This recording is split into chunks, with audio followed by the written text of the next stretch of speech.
¿Cómo se ha revelado Dios? Durante miles de años, Dios se ha manifestado al hombre. De esta manera, el hombre ha llegado a una comprensión cada vez más profunda de Dios. Este proceso se llama revelación. Un evento clave en la historia de la revelación ocurrió hace 4000 años aproximadamente. En esa época, un hombre llamado Abraham vivió en Harán. Harán se encuentra en lo que hoy es el sudeste de Turquía. No solo había casas en Harán, estacionamientos y centros comerciales, sino que también había templos, muchos templos. Porque entonces la mayoría de la gente creía en muchos dioses. Había uno para la fertilidad, otro para la cosecha, otro para la lluvia, la guerra, incluso para la pedicura. Y fue justo en medio de este mar de divinidades donde Abraham oyó la voz de Dios. Irás a una tierra que te mostraré. Abraham confió en Dios, tenía fe y se marchó a Canaán. Él confió en Dios cuando le prometió un hijo y se mantuvo fiel a lo largo de todas sus tribulaciones. Abraham, que vino a ser llamado Abraham, es considerado como el padre de la fe en el único Dios. Los descendientes de Abraham son llamados israelitas. Muchos años más tarde, los israelitas cayeron bajo el poder de los egipcios. Comenzó un nuevo capítulo y entonces tuvo lugar la conocida historia de Moisés.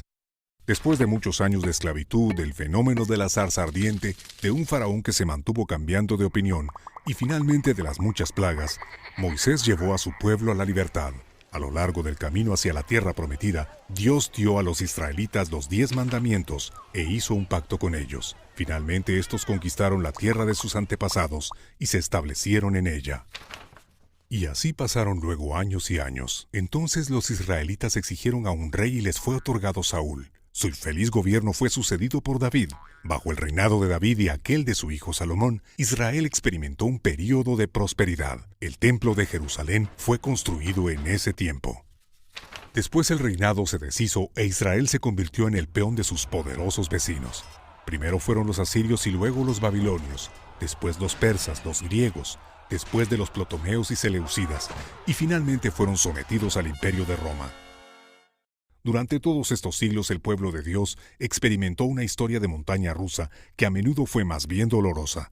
Pero siempre y a pesar de todo, Dios se reveló a sí mismo. Así es la pedagogía divina. Dios habla no solo a través de sus profetas, sino también a través de la historia de su pueblo. Y así el pueblo de Israel lentamente captó quién es Dios. Empezaron a entender que se podía ser esclavo no solo de los egipcios, sino también del pecado, que necesitaban un éxodo de la esclavitud del pecado. Se dieron cuenta de que su tierra prometida solo podía ser un pálido reflejo de la verdadera casa celestial, que a pesar de todos sus esfuerzos, la ley nunca los haría hombres justos, sino solo la acción de Dios. Comprendieron que era necesario un Salvador, un Redentor de la humanidad enviado desde lo alto. Y entonces hace 1000 años, en la plenitud de los tiempos, como es dicho, Dios actuó.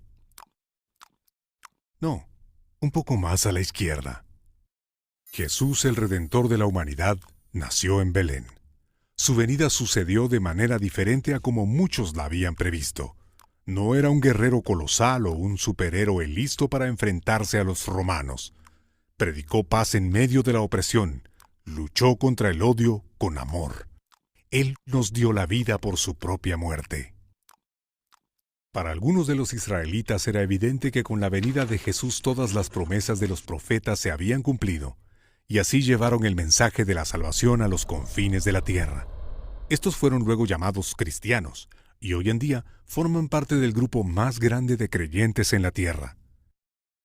En fin, esta es una versión breve de la historia de la revelación de Dios. Lo que encontramos no es solo una colección de cuentos heroicos. Dentro de esta historia encontramos santidad y pecado, y muchas veces en la misma persona. Y entre las líneas de estas historias de santos y pecadores, Dios se revela a sí mismo.